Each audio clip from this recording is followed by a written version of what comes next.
Good morning students, welcome to our next video.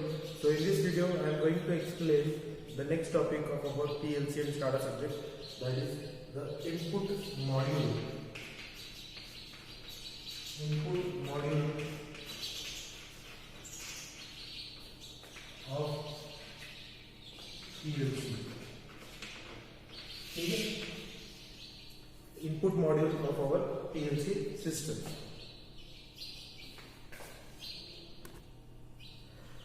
So these input modules are actually divided or categorized according to its power supply. That is, it can be AC or DC. Okay, it can be categorized as an AC or a DC. Okay, if it is categorized in the AC form and our PLC is DC, then we need a converting circuit. Okay, we need a converting circuit to convert that AC signal into a DC signal. So we need a separate arrangement for converting that AC into DC. Okay, and if we have a DC signal, okay, DC module, DC input module, so we do not need a conversion circuit, but we need some extra component for filtration purpose. Okay, so these are categorized into AC and DC, as well as it is categorized as also categorized as analog and digital. Okay, analog AC, analog DC, digital. Okay, and it is also for digital or a discrete input module or a discrete output. Similarly, in case of output module also, we can categorize our module.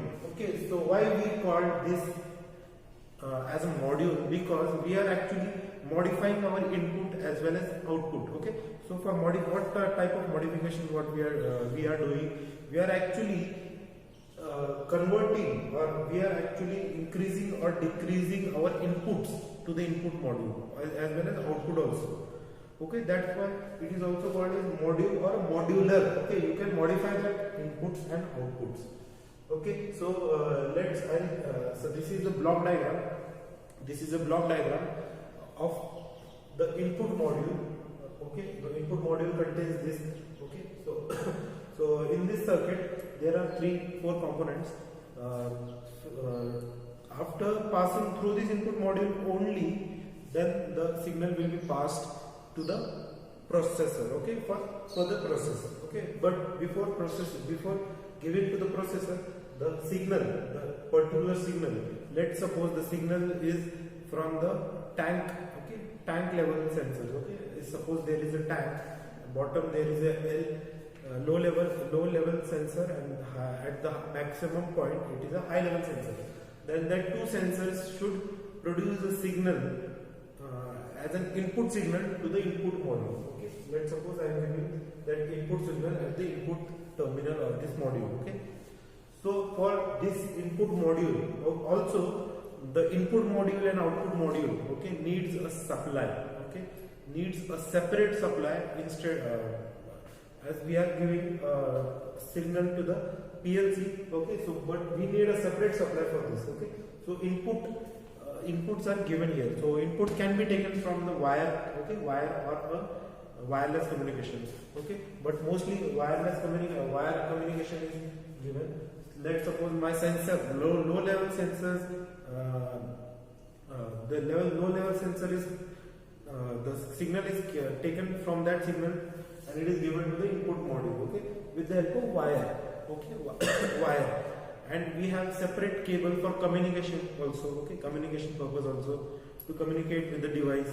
Okay, or to control that device, and we have separate programming cable also in that, so that we can program our PLC. Okay, so there are actually many terms inside this PLC topic. Okay, so this I'll discuss this block diagram. So this is the block diagram for our input module. Okay, so this block is called as bridge rectifier. Bridge rectifier. So what is the role of this bridge rectifier? So in our circuit, so let's suppose my input is L1 and L2, that is my input is AC. Okay, so you might ask that how the signal is actually coming in the AC form only. Okay, what is means, let's suppose my tank is filling, right? My low level sensor is here and high level sensor is here. Suppose my water is here. Okay, then it is increasing, my water level is increasing. And when my water touches this sensor, then this sensor will send and will give a signal to this input module. Okay, but how?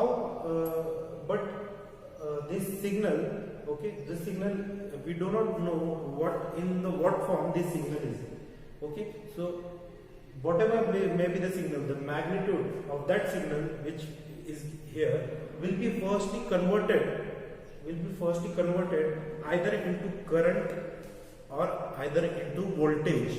Okay, current or voltage. Okay, any signal, any kind of signal, it should be converted firstly into I or V. Okay, so there are separate devices, but in this topic we will not discuss how actually it is converted. But you should remember the level is converted firstly into current or a voltage form. So let's suppose my signal is in voltage form. Okay, my water will be here, then this sensor will get the signal and it is then converted into that amount of voltage. Okay, that amount of voltage, so it can be in millivolts, it can be in millivolts or milliampere. Okay, so that amount of millivolt signal is then given to this input module. So I and V, as we know that current and voltage are in a analog form. Okay, analog form means this input AC signal is there. So that AC signal we have to convert it into firstly we have converted into DC. Okay, so DC means this bridge rectifier has a arrangement of diodes. Okay, so that diodes, that diode will convert, or switches, with the help of switches it will convert that AC, right, that AC, pure AC into DC, pulsating DC. Okay, so that pulsating DC is not pure DC, so we have to filter out that pulses from that constant DC. Then with the help of filter, LC filter and other kind of filters, we can filter out that pulses and we will convert that pure AC into DC. Means I will get a DC here. Okay. Okay, so then we have a Zener diode and a level detection circuit here. Zener diode level detection. Okay, so it has a means we are actually making that signal to a certain level. Okay, so in this with the help of Zener diode arrangement, the level detection, we are actually processing that signal. Okay, that signal which has converted into certain value of DC. That DC, if we directly give that DC to our logic circuit, okay, that logic circuit is means if let's suppose it is in the processor only. It is in the processor only. So what will happen if we directly, if this I is not connected? Okay, I'll explain what is I. If I am giving that direct DC to our PLC, okay, so what will happen if any kind of problem or fault occurs? That DC can damage this logic circuit or the processor unit. So we do not want that.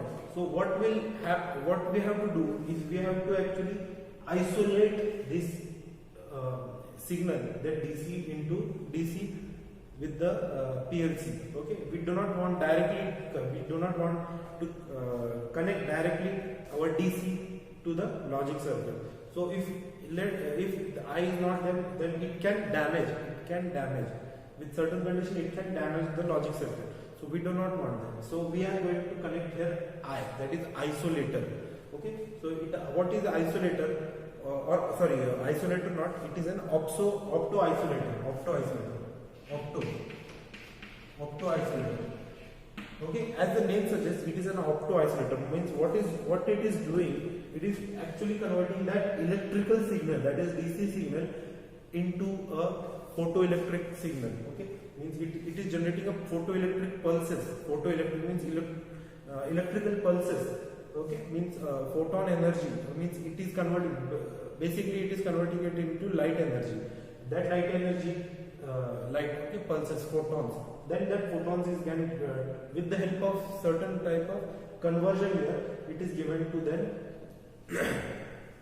the logic memory. So what is the advantages? The damage problem, or the high voltage, due to high voltage the processor can damage, so it can be saved. Okay, so that's why we are connecting this opto isolator. Then we have logic unit. Then inside logic unit, as we have know that our normal CPU, it has a function of performing logical functions. Okay, logical functions. Logical functions. That logical functions, according to the program written inside this, is executed, and then it is transferred to the processor. Okay, then the further steps happen. So this is the input module of our PLC. Okay, so this is our basics. Then in the next video also I will explain the discrete DC type of input module. Okay, so I hope you understand this video. If you have any kind of doubt, you can contact me. So thank you for watching.